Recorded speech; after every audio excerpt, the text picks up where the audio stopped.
Terima kasih Tuhan, kami tahu, kami menyadari tidak ada satupun yang dapat memisahkan kami dari kasih-Mu. Maka itu Tuhan, kalau kami tahu dan yakin bahwa kami tidak bisa dipisahkan oleh kasih-Mu, biarlah kami sendiri tidak pernah meninggalkan-Mu Tuhan, tetap setia bersama-sama dengan Kau Tuhan, tinggal di dalam-Mu. Engkau di dalamku dan ku di dalam-Mu Tuhan. Sehingga kami kemanapun kami pergi, kami tahu, kami yakin kami adalah orang-orang yang diberkati oleh Tuhan. Kami orang-orang yang berhasil oleh Tuhan. Karena Engkau Allah tidak pernah sekalipun meninggalkan atau melupakan kami. Engkau Allah Immanuel yang menyertai kami. Terima kasih Bapa, terima kasih Yesus. Untuk pujian penyembahan telah kami naikkan, biar itu menjadi suatu dupa persembahan yang harum dan berkenan kepadamu. Dan kalau sebentar kami akan mendengarkan firman, urapi setiap daripada kami. Tuhan Yesus, ini ada suatu pesan yang cukup keras. Maka Tuhan, hamba-Mu sangat-sangat membutuhkan-Mu Tuhan. Meskipun hamba-Mu sudah menyampaikan ini, tapi hamba-Mu masih membutuhkan-Mu Tuhan. Karena tanpa Tuhan hamba-Mu tidak bisa melakukan apa-apa. Di luar Kau kami tidak bisa melakukan apa-apa. Maka itu Tuhan, kami membutuhkan Roh Kudus-Mu, pimpin dari awal sampai akhirnya Tuhan. Urapi lidah bibir hamba-Mu untuk bisa menyampaikannya sesuai dengan kehendak. Jamah juga telinga rohani umat-umat-Mu semua, supaya mereka dapat menerima pesan ini Tuhan, dan mereka boleh melakukannya di dalam kehidupan mereka. Terima kasih Bapa, kami siap mendengar firman-Mu. Di dalam nama Tuhan Yesus Kristus kami sudah mengucap syukur. Semua yang percaya sama-sama katakan amin. Beri tepuk tangan buat Tuhan, silakan duduk. Terima kasih Present Worship. Apa kabarnya? Shalom. Shalom saudara, saya sedikit excited tapi juga deg-degan saudara, karena saya tahu bahwa pesan ini sangat keras saudara. Dan saya percaya tidak ada sesuatu pun yang kebetulan, amin. Saya seharusnya tidak berkhotbah minggu ini, harusnya minggu depan saudara. Jadi apa yang terjadi sebulan yang lalu, saya nggak tahu kenapa tiba-tiba Tuhan memberikan kesan yang kuat tentang Yudas. Saya nggak tahu kenapa kok tiba-tiba kayak kata Yudas ini melompat gitu loh. Dan saya diam aja, saya nggak ceritain ke istri sepanjang minggu itu. Tiap kali baca Alkitab ada Yudas atau itu saya langsung berhenti merenungkan, dan setiap kali apa aja yang ada Yudasnya saya langsung melompat. Sampai seminggu berikutnya, minggu yang kedua, saya sharing sama istri saya bilang kenapa ya kok Tuhan kasih impression yang kuat tentang Yudas ya. Ini bulan yang lalu loh saudara. Dan istri saya bilang mungkin Tuhan suruh kamu khotbahin itu kali.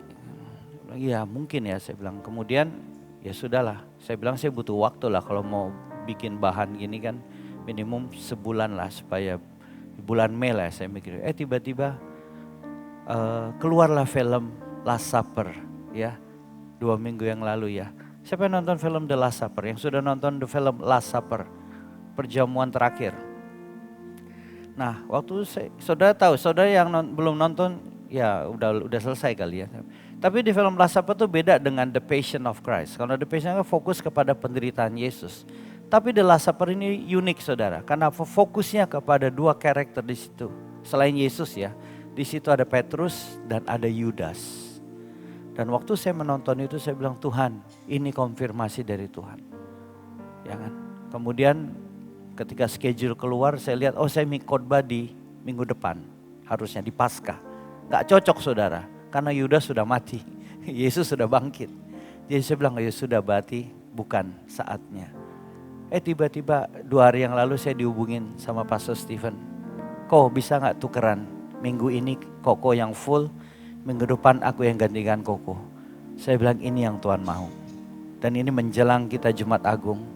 Saudara, saya jarang, boleh tampilkan judulnya. Saya jarang mengambil judul tokoh Alkitab. Tapi kali ini saya membuat pengecualian yang berjudul tentang Yudas modern. Maka itu saudara duduk senyaman-nyamannya, karena kedepannya mungkin firman-Nya akan membuat saudara tidak nyaman.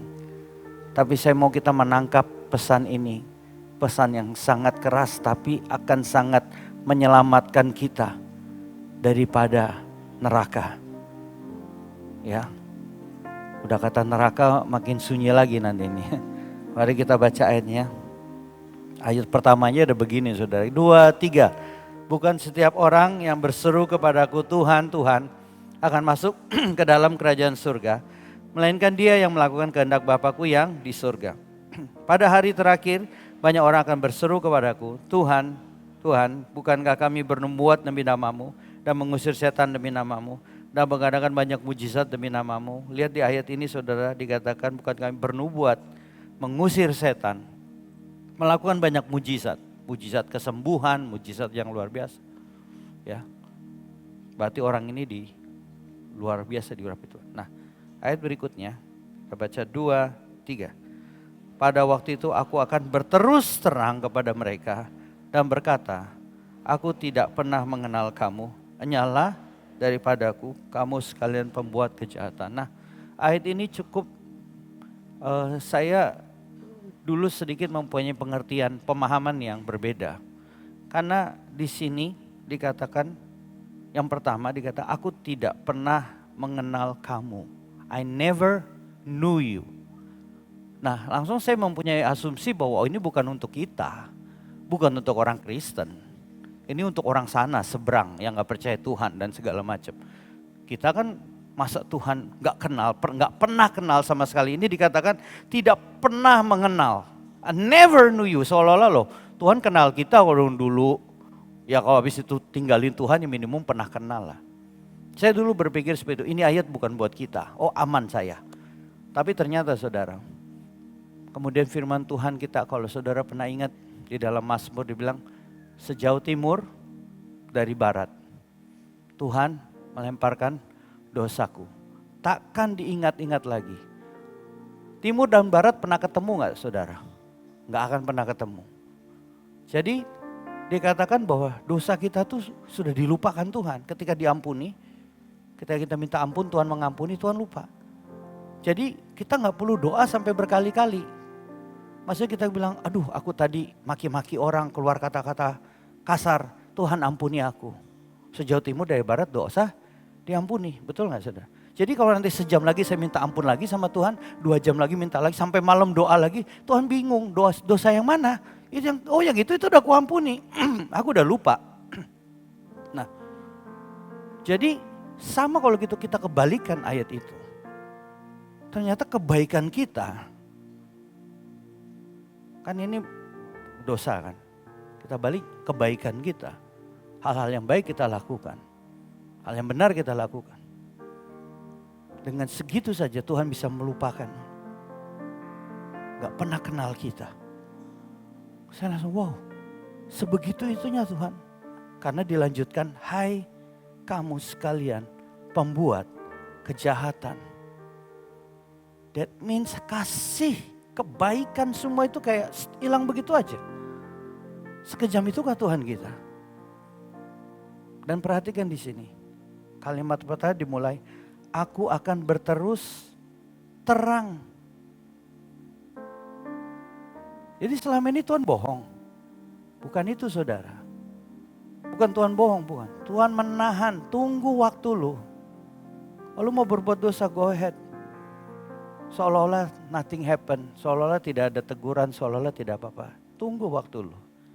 Ini masih tahan. Begitu nanti kita menghadap Tuhan. Di situ aku baru berterus terang. Lu pembuat kejahatan. Gue lupa itu lu semua. Siapa lu? Nyah. Waktu saya merenungkan ini saudara. Wah.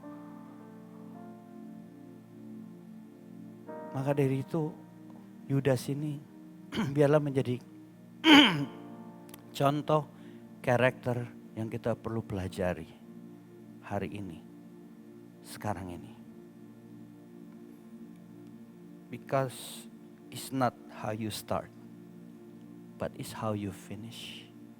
Bukan bagaimana kita memulai, tapi bagaimana kita mengakhirinya. Kita baca sama-sama ayat ini 2, 3. Berbahagialah orang yang bertahan dalam pencobaan, sebab apabila ia sudah tahan uji, dia akan menerima mahkota kehidupan yang dijanjikan Allah kepada siapa? Barang siapa yang mengasihi dia. Berbahagialah orang bertahan. bertahan sampai kesudahannya, saudara akan menerima upah saudara, mahkota kehidupan bagi semua umat yang mengasihi Dia. Siapa di sini mengasihi Tuhan? Amin saudara, kita semua mengasihi Tuhan, kita percaya kita akan menerima upah kita, mahkota kehidupan yang daripada Tuhan. Amin. Beri tepuk tangan buat Tuhan. Maafkan suara saya saudara, waktu hari Senin Selasa suara saya hilang sama sekali. Jadi sini semua pasti karena kasih karunia Tuhan ya. Nah, akhir segala sesuatu lebih baik dari awalnya. Nah, bicara tema dengan bulan ini kita bicara tentang integritas. Nah, bicara tentang integritas, mari kita bicara tentang Yudas. Oke? Mari kita bicara tentang integritas dari Yudas. Yudas itu merupakan suatu orang yang sangat-sangat memiliki kehormatan, the privilege. Dia orang yang sangat memiliki privilege saudara. Sangat memiliki kehormatan yang luar biasa dibanding dengan kita-kita. Saudara nanti akan lihat privilege apa yang dia miliki dan saudara akan lihat, saya gak akan pernah begitu. Yudas justru akan memiliki privilege yang pertama. Yang pertama, dia dipanggil, katakan dia dipanggil. Kita baca ayat ini sama-sama 2, 3.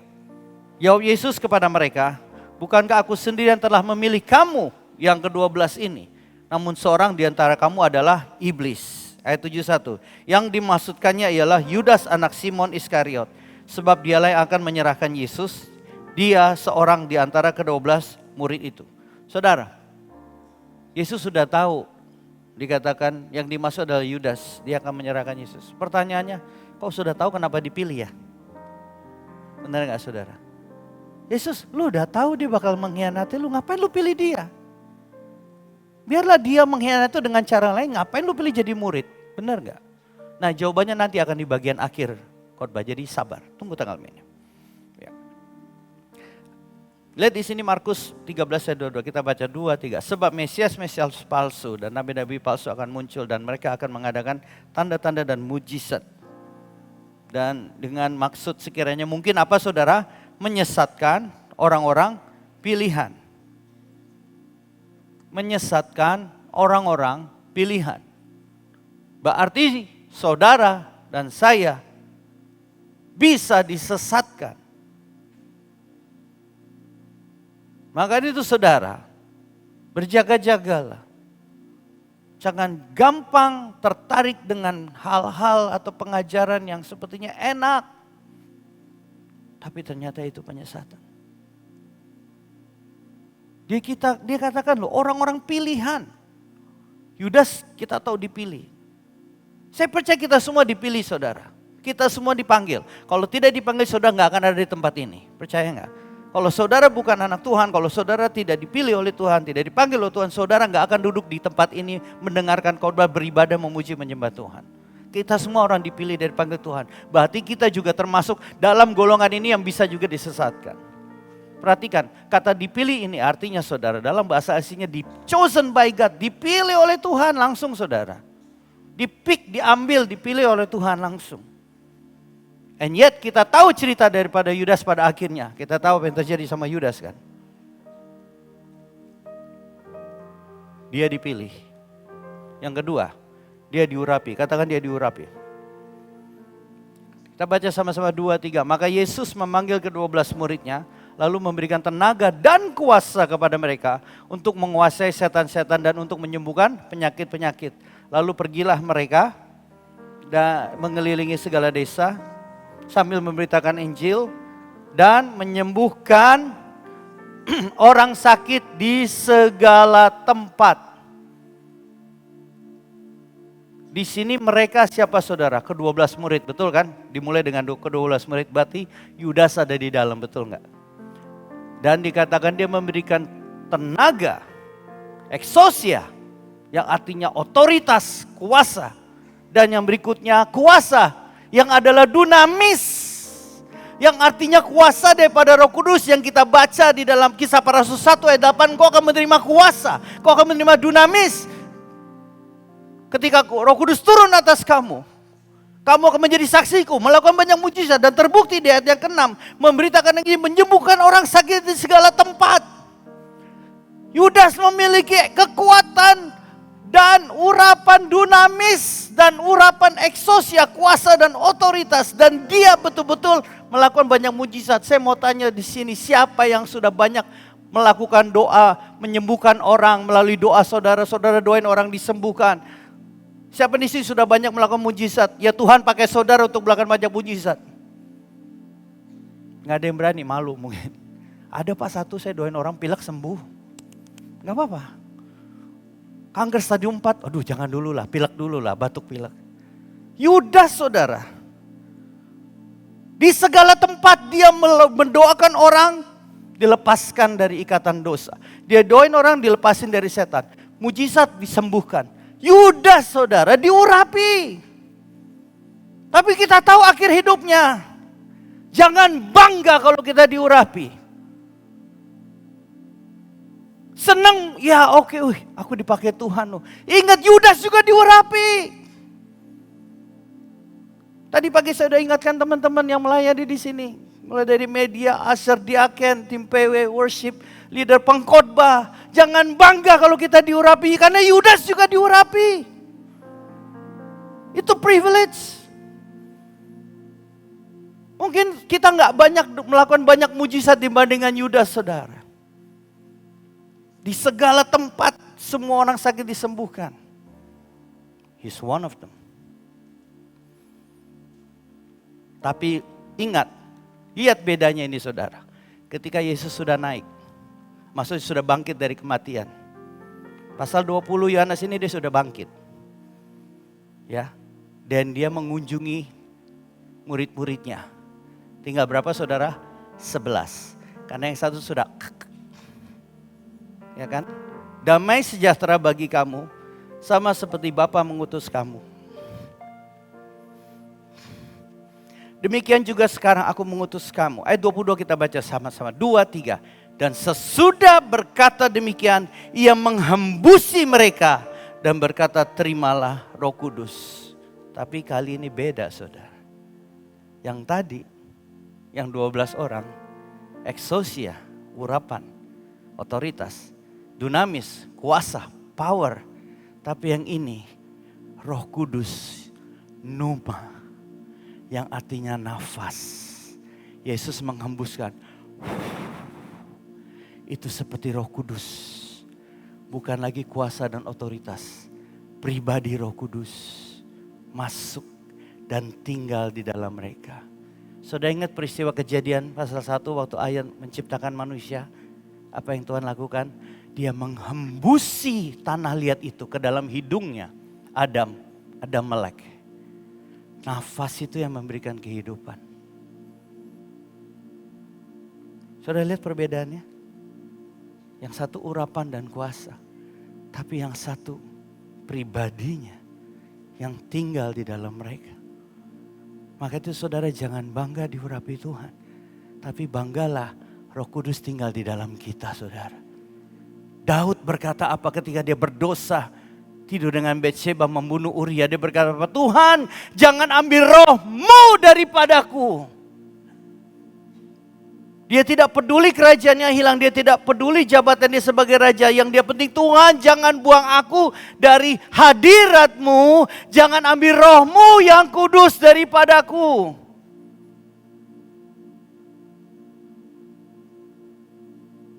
Karena hubungan pribadi. Saudara, Roh Kudus bukan hanya kuasa. Roh Kudus bukan hanya otoritas. Roh Kudus bukan hanya power, urapan yang mengalir, yang memampukan kita bisa berkata hujan berhenti, hujan berhenti. Dia bukan hanya sekedar burung merpati. Itu adalah manifestasi daripada manifestasi Roh Kudus. Tapi Roh Kudus itu saudara adalah pribadi Allah. Dari Trinitas Tritunggal ini. Dia Allah Roh Kudus. Dia adalah Allah. Dia adalah pribadi. Dan dia tinggal di dalam kita. Manifestasinya lah baru dalam bentuk urapan, kuasa, otoritas, doa disembuhkan, dan pelepasan dan segala macam. Tapi dia adalah pribadi, itu yang kita cari. Bukan kuasa dan otoritasnya. Karena kuasa dan otoritasnya, Yudas juga diurapi. Yudas juga ada kuasa dan tenaga. Tapi kalau kita mau pribadinya, kita dihembusi oleh Roh Kudus. Kita lihat sini saudara ayatnya. 2-3. Ialah yang membuat kita juga sanggup menjadi pelayan-pelayan dari suatu perjanjian baru. Yang tidak terdiri dari hukum yang tertulis. Tetapi dari roh. Sebab apa saudara? Hukum yang tertulis mematikan. Tapi roh menghidupkan. Ketika Roh Kudus ada di dalam saudara, saudara hidup. Maka itu Yesus berkata, barang siapa percaya kepadaku, dia tetap hidup. Meskipun dia mati, dia tetap hidup. Kenapa? Roh Kudus ada di dalam kita. Tapi kalau kita tidak ada Roh Kudus, kita hidup, tapi kita seperti zombie. Karena Roh Allah tidak ada pada kita. Kita hidup sebagai manusia, tapi seperti kita mati secara roh. Minta maaf saudara, saya sudah tadi kasih tahu ini agak keras. Saya akan berusaha menyampaikan dengan kasih. Saya berdoa, saya berharap saudara berjiwa besar, buka hati saudara, supaya bisa menerima pesan ini. Amin saudara. Karena saya juga sama-sama merasakan ditegur oleh firman Tuhan ini. Yang berikutnya, dia mendapat jabatan bendahara. Tetapi Yudas Iskariot, seorang dari murid-murid Yesus yang akan segera menyerahkan, dia berkata, mengapa minyak narwastu ini tidak dijual 300 dinar dan uangnya diberikan kepada orang-orang miskin? Kita baca ayatnya sama-sama 2-3. Hal itu dikatakannya bukan karena ia memperhatikan nasib orang-orang miskin, melainkan karena ia adalah seorang pencuri. Ia sering mengambil uang yang disimpan dalam kas yang dipegangnya. Berarti setuju dia bendaharanya Tuhan? Yang megang uang Yesus. Saya mau tanya sama saudara yang punya perusahaan. Jabatan apa yang paling penting selain direktur? Keuangan, betul nggak saudara? Saudara bisa sukses tapi keuangan saudara orangnya pencuri, keuntungan saudara hilang lenyap. Karena jabatan bendaharanya jabatan yang paling krusial, yang paling important dalam keuangan. Makanya kenapa? Dalam perusahaan. Makanya kenapa banyak perusahaan-perusahaan yang pakai orang sendiri. Saudaranya, istrinya jadi bendahara ya, admin akuntannya ya kan, bagian keuangan akuntannya, istrinya, saudaranya, keponakannya, itu pun bisa dicuri. Baru 2 hari yang lalu saya telepon seseorang saudara. Jemaat Tuhan, saya telepon, gimana kabarnya, gini. Iya, saudara, kita baru aja kerugian, ternyata baru terbukti saudara istrinya itu curi uang perusahaannya. Dalam 1 tahun bisa mengambil 1,1 M. 1 tahun saudara.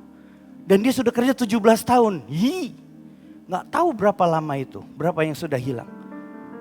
Jabatan bendahara itu nggak gampang. Harus orang-orang yang teruji. Orang-orang yang integritasnya tinggi. Kita bicara tentang integritas saudara. Orang-orang yang berintegritas tinggi yang teruji. Dialah orang yang ditaruh di posisi-posisi yang krusial. Termasuk dalam hal keuangan.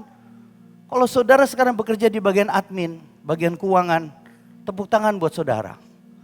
Nggak apa-apa, saya cuman retorikal aja. Ya, bahwa saudara orang yang dipercaya sama bos saudara untuk megang keuangan. Karena itu jabatannya sangat penting, jelas krusial. Sekali tertipu, ada istri saya saudara berapa tahun yang lalu tiba-tiba dipanggil untuk kerja sebagian keuangan. Kenapa? Karena kasirnya, bendaharanya kabur bawa uang perusahaan. Banyak berita-berita ini. Maka itu bendahara ini, akuntan, bendahara ini adalah jabatan yang sangat penting. Yudas dipilih untuk megang keuangan. Emang gak ada orang yang jago uang? Matius mantan orang pajak loh. Tapi kenapa diberi Yudas? Karena Yudas mungkin teruji dalam hal keuangan. Integritasnya teruji dalam hal keuangan.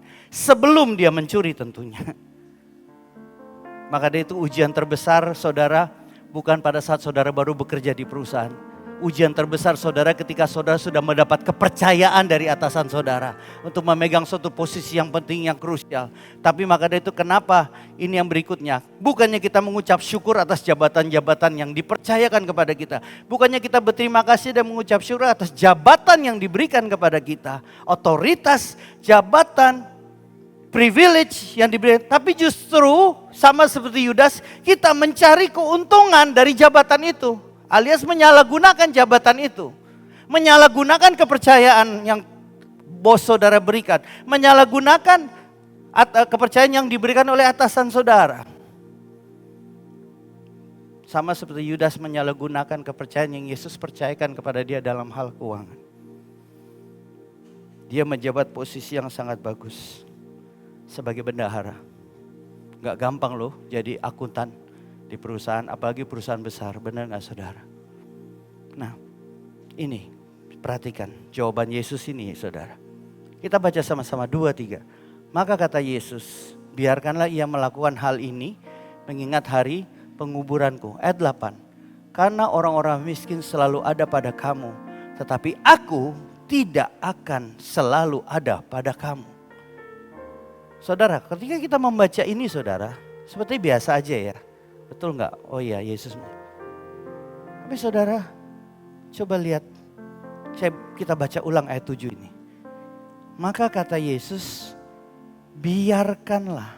Saudara, saya mau tanya sama saudara. Yesus Tuhan kan? Yesus tahu nggak hatinya Yudas? Saudara, ahli Taurat aja Yesus tahu loh. Berapa banyak Yesus ingin dijebak? Benar nggak? Contoh, Tuhan boleh gak menyembuhkan orang pada hari Sabat? Mereka mau menjebak. Dan dikatakan apa? Yesus mengetahui hati mereka. Tuhan boleh gak bayar pajak kepada Kaisar? Yesus bilang Yesus mengetahui hati mereka ingin menjebak. Dia memberikan perumpamaan. Yesus tahu hati orang Farisi, ahli Taurat yang bertanya, yang mau mencoba menguji dan mencobai dia. Apalagi muridnya yang hari-hari bersama dengan dia. Tahu gak hati dia saudara?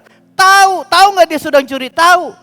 Pertanyaannya, ayat ini, Yesus ada tegur gak? Yesus gak bilang, Yudas sudahlah, aku tahu kamu sudah curi uang. Bertobat kamu. Dia pernah lakukan itu gak sama muridnya? Pernah, namanya Petrus. Enyahlah engkau iblis. Petrus dipanggil iblis. Enyahlah kau iblis daripadaku. Kamu memikirkan apa yang manusia pikirkan, bukan Allah, apa yang Allah pikirkan. Petrus ditegur. Tapi ini kok gak ditegur? Dan lucunya, memang Tuhan tuh keren lah ya. Lucunya firman Tuhan ini.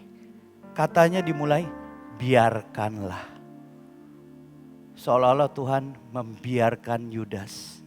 Artinya apa saudara? Artinya apa? Kalau saudara sudah tinggal di dalam dosa, saudara menyimpan dosa, diikat oleh dosa, dan firman Tuhan sudah tidak menegur saudara lagi. Be very careful. Hati-hati. Kalau sampai saudara datang ke gereja, tinggal di dalam dosa, duduk mendengarkan firman Tuhan, tidak ditegur, hati-hati. Karena apa? Karena Yesus belum berterus terang. Dia masih tahan. Ini baru satu jawaban dari yang pertanyaan tadi. Yesus masih nahan. Yesus membiarkan.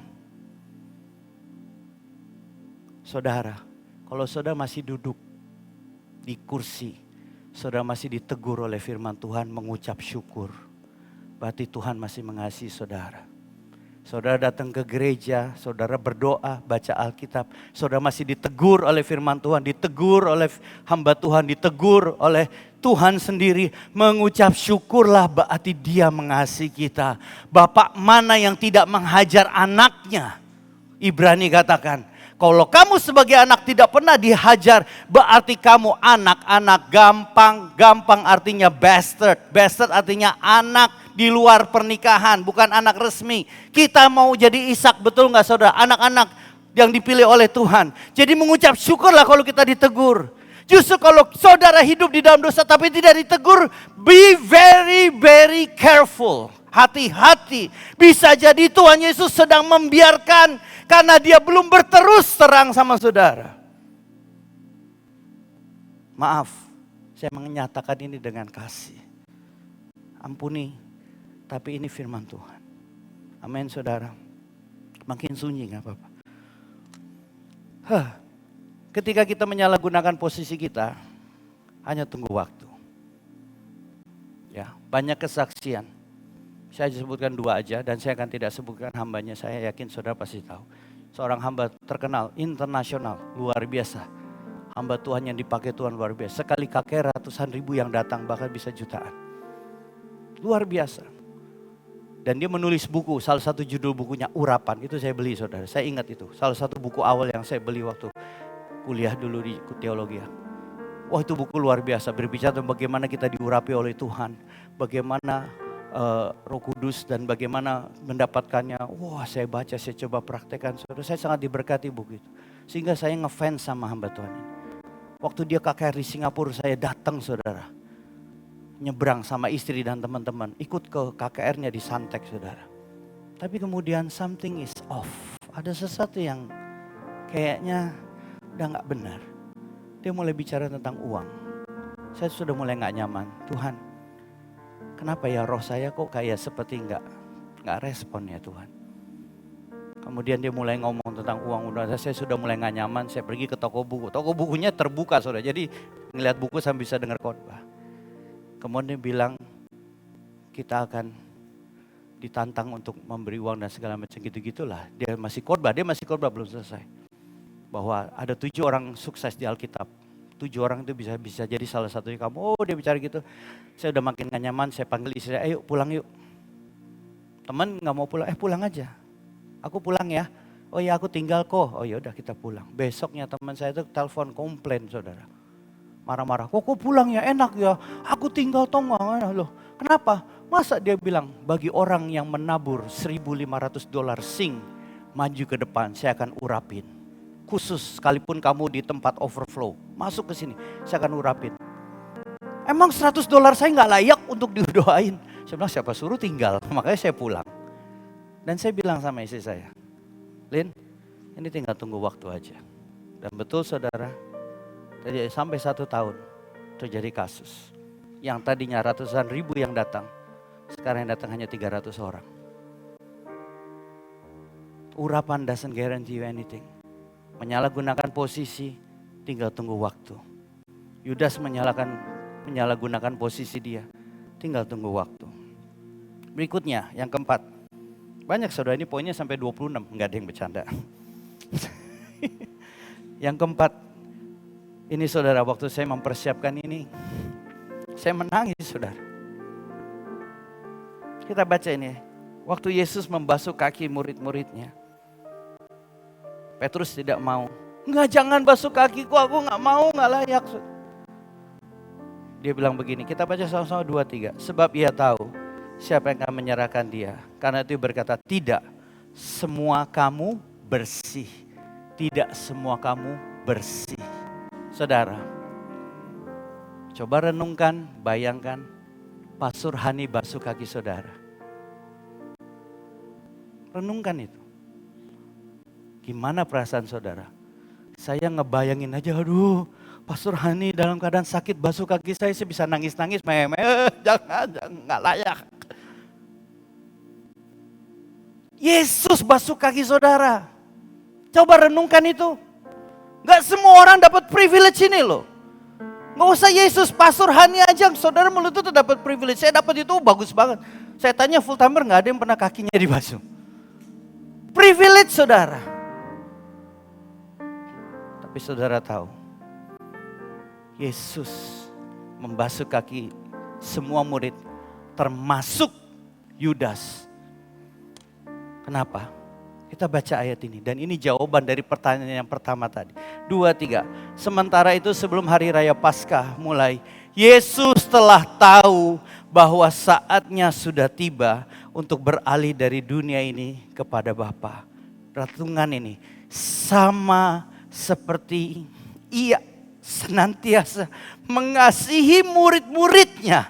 Demikianlah sekarang ia mengasihi mereka sampai kepada kesudahannya. Yesus tetap mengasihi Yudas. Meskipun dia tahu dia akan mengkhianati Yesus, dia tetap mengasihi Yudas, membasuh kakinya, berharap aku akan membersihkanmu.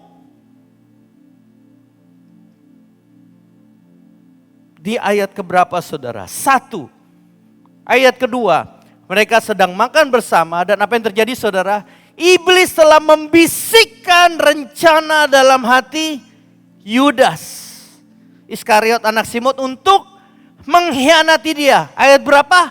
2. Ini ayat berapa? 11 saudara. Ketika Yesus membasuh kaki Yudas. Yudas sudah tahu, iblis sudah bisikin dia, kamu akan mengkhianati dia. Sambil melihat Yesus membasuh kakinya, perasaannya gimana saudara? Renungkan coba. Saudara mau mengkhianati dia. Saudara sudah tahu nih, iblis sudah bicara, khianati dia. Oke, siap. Tiba-tiba dia membasuh kaki. Kenapa? Because of love. Karena dia mengasihi saudara. Mengasihi Yudas. Waktu dia memilih Yudas, aku tahu kamu akan mengkhianati, tapi I will love you sampai kesudahannya, sampai kematiannya, dia tetap mengasihi Yudas. Kalau Yudas saja dia kasih, gimana saudara? Dia juga mengasihi saudara. Sekalipun saudara masih terikat, hidup di dalam dosa, hidup sembarangan, Yesus tetap mengasihi dan berharap aku bisa membersihkanmu. Renungkan ini, kalau Yesus membasuh kakimu dan kamu tahu kamu akan mengkhianati dia. Nangis gak saudara? Kalau Pak Hani basuh kaki saya mungkin mewek-mewek saudara. Meler-meler kemana-mana. Ini Yesus, privilege yang kita gak punya. Tapi Yudas punya. Masih bersama dengan saya? Yang kelima, sudah dikit saudara. Tinggal 2 poin lagi. Dia sehidangan dengan Yesus. Katakan sehidangan dengan Yesus. Nah saudara, ini dari tadi tegang terus kan. Saya mau bikin saudara ketawa dulu lah ya, biar tenang. Jadi saudara, saya ini mencari apa yang murid-murid dan Yesus lakukan sebelum perjamuan terakhir. Kita kan taunya foto itu kan. Perjamuan terakhir Yesus makan, Leonardo da Vinci kan. Yesus makan, muridnya begini. Gitu kan, ya, gitu. Itu yang terkenal kan, di mana-mana foto. Ada yang bikin dari kayu, yang mahal dan segala macam. Saudara nggak tahu kan, apa sih mereka lakukan sebelumnya? Ini ternyata saya menemukan fotonya. Selfie dulu. Ya biar nggak tegang dikit lah ya, biar cair dulu saudara. Ya, ayatnya kita baca sama-sama. Jawab Yesus, dialah itu yang kepadanya aku akan memberikan roti. Sudah aku mencelupkannya, sesudah berkata demikian, ia mengambil roti, mencelupkannya dan memberikan kepada Yudas, anak Simon Iskariot. Makan satu piring sama Yesus loh. Saya makan satu piring sama Pak Hani aja bangganya luar biasa, senangnya luar biasa. Bisa makan bareng Pak Hani aja senangnya luar biasa. Apalagi sama Pak Niko makan bareng, waduh bangganya foto apa. Ya tapi ya gitu gak berkutik, ada Pak Niko kan. Ya diem berseribu bahasa. Orang yang kenal saya tahu lah, saya gak bisa diem. Ada Pak Niko, bangganya luar biasa. Ini sepiring loh saudara sama Yesus. Di terjemahan lain, di Injil lain dikatakan, dia yang mencelupkannya roti bersama-sama dengan aku di pinggan ini. Sama-sama pinju saudara. Untung bukan kayak film-film yang romantis ya, yang makan mie. Ternyata Yesus ambil mie, dia juga ambil mie. Iya, itu mah pacaran gitu ya. Nggak boleh. Dia sehidangan saudara. Dengan Yesus. Privilege yang luar biasa. Kita nggak pernah sehidangan secara fisik tentunya. Tapi kita sehidangan secara roh. Saya sehidangan dengan Pak Hani, dengan Pak Niko, bangganya luar biasa. Bisa bayangin sehidangan dengan Yesus. Dan ini dialami oleh Yudas. Tapi lihat, justru setelah itu apa yang terjadi? Kita baca sama-sama 2, 3. Dan sesudah Yudas menerima roti itu, ia kerasukan iblis. Maka Yesus berkata kepadanya, apa yang hendak kau perbuat, perbuatlah dengan segera. Saudara, perbedaan antara roh jahat sama Roh Kudus, manifestasinya betul gak? Waktu Roh Kudus masuk ke dalam kehidupan saudara, saudara pasti tahu, benar gak? Saudara tiba-tiba nangis, saudara tiba-tiba ditegur oleh firman Tuhan, saudara menyesal, saudara berlutut, saudara guling-guling, saudara mengucap syukur, saudara menaikkan air mata, tepuk tangan. Roh Kudus masuk, saudara tahu. The problem is ketika Roh Kudus keluar, saudara nggak tahu. Makanya Daud bisa sampai mengutuk dirinya sendiri. Orang itu harus dibunuh, ya kamu orangnya. Karena roh Allah terus undur. Makanya doa dia, jangan ambil rohmu yang kudus. Berbeda dengan roh jahat. Roh jahat waktu masuk, kita nggak tahu sudah. Tapi ketika roh jahat keluar, baru manifestasi. Jadi ular lah, ya kan jadi banteng lah. Saya sering kan doain pelepasan, saudara bisa-bisa. Kakinya bisa kayak gini saudara. Teriak-teriak, meler-meler, ingus kemana-mana, muntah-muntah. Itu ketika dia keluar. Tapi ketika masuk, kita nggak tahu saudara. Itu bahayanya perbedaan Roh Kudus sama roh jahat. Nah saudara, menurut saudara, waktu ia kerasukan iblis, murid-muridnya tahu nggak? Mungkin nggak take notice, tapi Yesus langsung tahu. Maka Yesus bilang, lakukan segera apa yang kau lakukan, karena dia lihat setan sudah masuk ke dalam kehidupan dia. Murid-muridnya nggak tahu, masih kayak enak rotinya. Be careful. Cek hidup kita. Adakah roh yang tidak berkenan kepada Tuhan?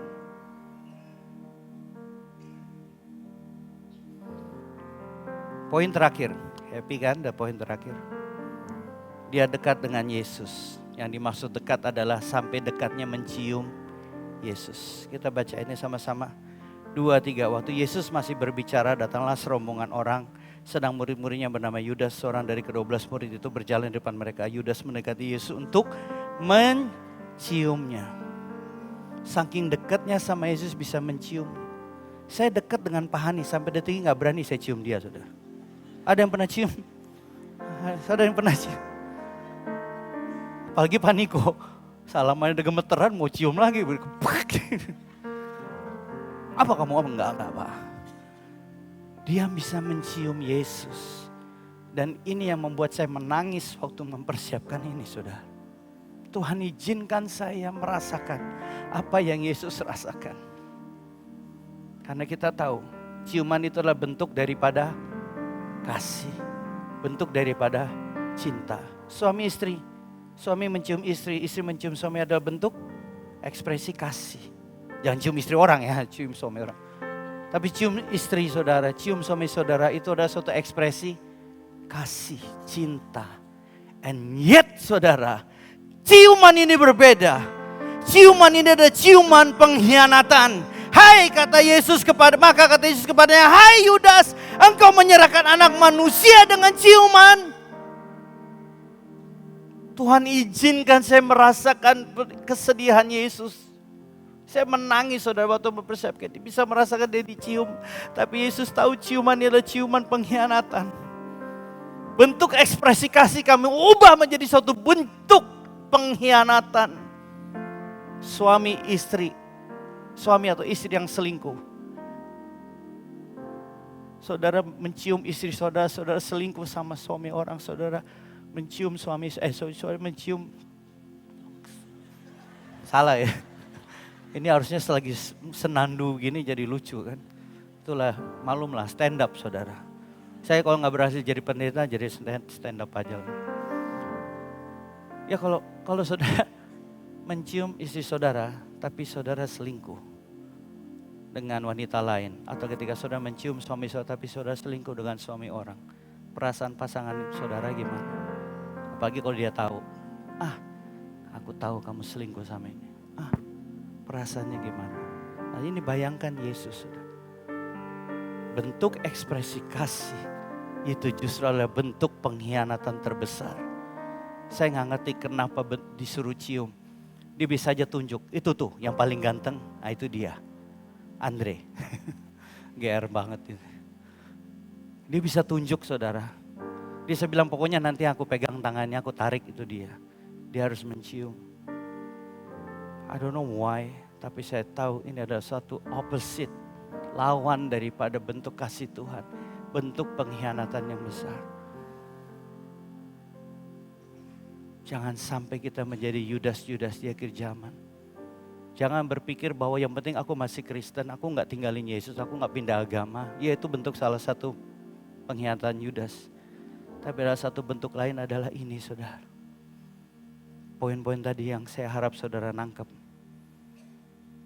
Saya merenungkan, Tuhan kapan kira-kira Yudas mulai jatuh ya? Kapan kira-kira Yudas mulai tergoda? Pasti awal-awalnya enggak. Enggak mungkin dia langsung dipilih dan langsung enggak. Waktu saya merenungkan itu, Tuhan memberikan ayat ini sebagai suatu jawaban. Kita baca sama-sama 2, 3. Karena akar segala kejahatan ialah cinta uang. Sebab oleh memburu uanglah beberapa orang telah menyimpang dari iman dan menyiksa dirinya dengan berbagai-bagai duka. Tadi kita sudah baca ceritanya bagaimana Yudas sering mencuri uang persembahan.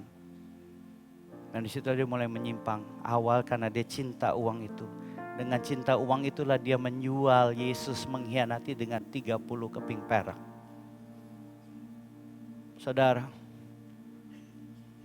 apakah kita akan melakukan ini demi 30 keping perak? Yudas mengalami privilege yang luar biasa. Tadi kita sudah melihat 6 privilege yang Yudas alami, yang kita tidak alami. Tapi in the end, bukan bagaimana dimulai, tapi bagaimana kita mengakhirinya. Sebagai slide terakhir saya minta tim musik maju ke depan. Kita bangkit berdiri sambil membaca ayat ini.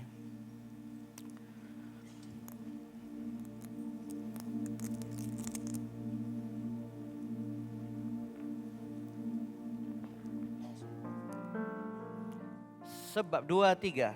Sebab aku menyukai kasih setia dan bukan korban sembelihan, dan menyukai pengenalan akan Allah lebih daripada korban-korban bakaran. Tuhan berkata jelas di sini. Aku menyukai apa? Dan bahasa Indonesia bagus saudara. Bahasa Inggris marah kurang. Bahasa aslinya ya jelas. Tapi bahasa Indonesia bagus sekali dikatakan kasih setia. Loyal, love. Kasih. Kita mengasihi Tuhan. Setia.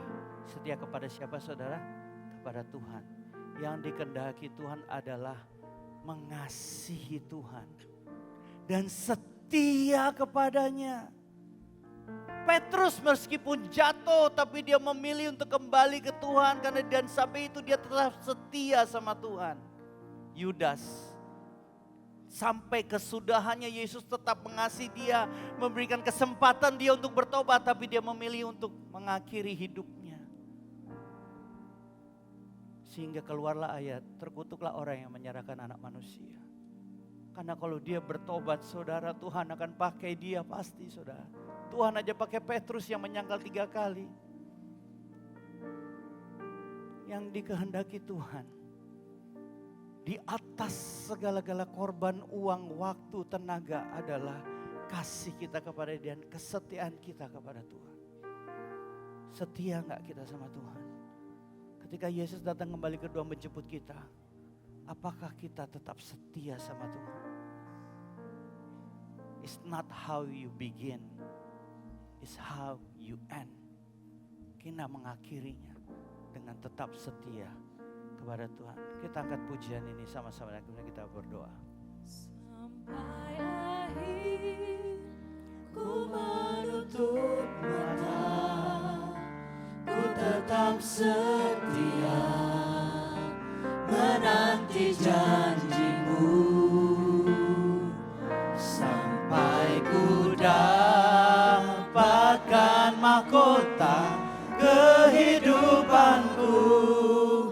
Ku tetap setia untuk melayani-Mu. Katakan sampai akhir. Sampai akhir ku menutup mata, Kamu akan tetap ku setia tetap Tuhan. setia Menanti janji. menanti janji-Mu,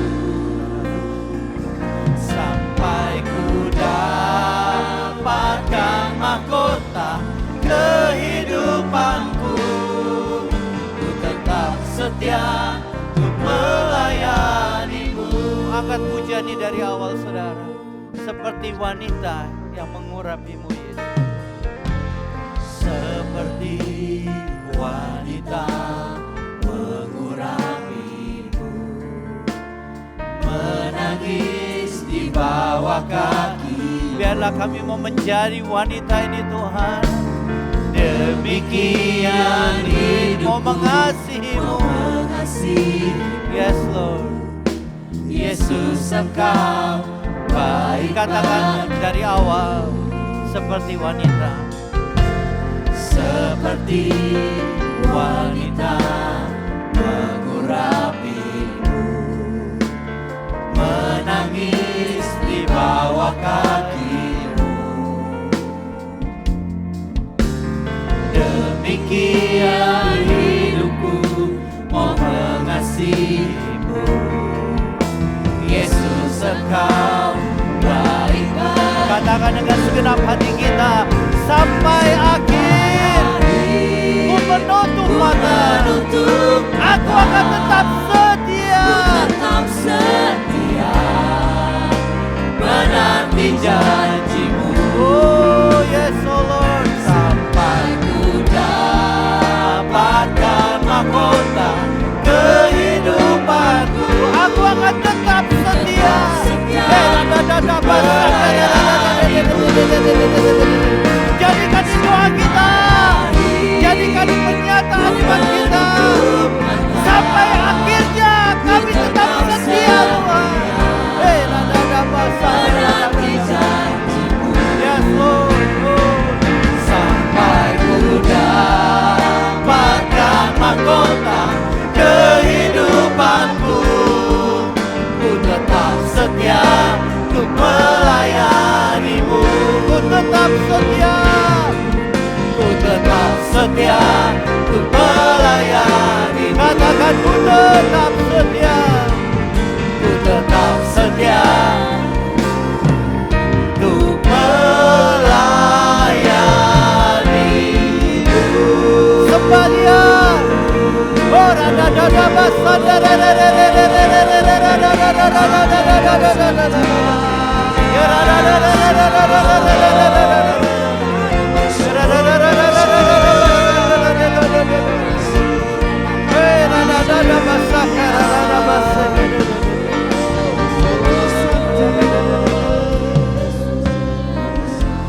Mari kita berdoa. Bapa di surga, firman-Mu sudah ditaburkan Tuhan. Saatnya kami meresponi firman-Mu. Saudara, integritas itu adalah suatu hal yang penting. Yudas gagal dalam melakukannya, tapi masih ada kesempatan buat dia, tapi dia tidak memilih untuk mengambil jalan yang pendek. Saya percaya di tempat-tempat ini tidak semua daripada saudara mengalami privilege seperti Yudas. Maka dari itu, kalau Yudas aja yang seperti itu, jangan menjamin saudara bahwa saya pasti selamat. Meskipun saya berdosa, saya pasti selamat. Sekali selamat, tetap selamat. Be careful. Biarlah kita meresponi firman Tuhan. Tuhan, jangan aku menjadi seperti Yudas di akhir zaman. Aku tidak mau Tuhan menjadi Yudas di akhir zaman. Aku lebih baik menjadi Petrus yang meskipun gagal berkali-kali, tapi kau masih menerima dan bahkan memakai hidupnya. Sehingga dia berkhotbah 3 menit, 4 menit 3.000 orang bertobat. Karena bukan sekedar urapan dan kuasa, tapi pribadi Allah Roh Kudus itu tinggal di dalam kita. Jangan sampai kita menjadi Yudas di akhir zaman. Biar saudara merenungkan firman Tuhan ini. Kalau sampai detik ini saudara merasa tidak ditegur oleh firman Tuhan, bertobatlah kembali kepada Tuhan. Kalau saudara ditegur oleh firman Tuhan, puji Tuhan, berarti Tuhan mengasihi saudara. Yesus berkata, sampai kesudahannya aku tetap mengasihi mereka. Meskipun Yudas sekalipun, meskipun dia memilih jalan untuk mati. Demikian dia pasti mengasihi kita sampai pada kesukaan kita saudara. Yesus mengasihi bahkan mati di kayu salib demi saudara. Kita akan merayakan nanti Jumat Agung sebagai bentuk kasih Yesus yang terbesar buat kita. Tapi biarlah di pagi hari ini ingatkan diri kita, Tuhan, jangan aku jadikan menjadi Yudas di akhir zaman. Aku tidak mau menjadi Yudas di akhir zaman. Tapi aku mau menjadi hamba-Mu yang setia, yang mengasihi-Mu dan setia sampai akhir. Kau dapati kami setia ketika Kau datang menjemput kami. Biar firman Tuhan ini menjadi perenungan buat kita. Terima kasih Bapa, terima kasih Yesus. Sempurnakan pemberitaan firman-Mu. Meteraikan doa hamba-Mu. Dalam nama Tuhan Yesus Kristus. Haleluya.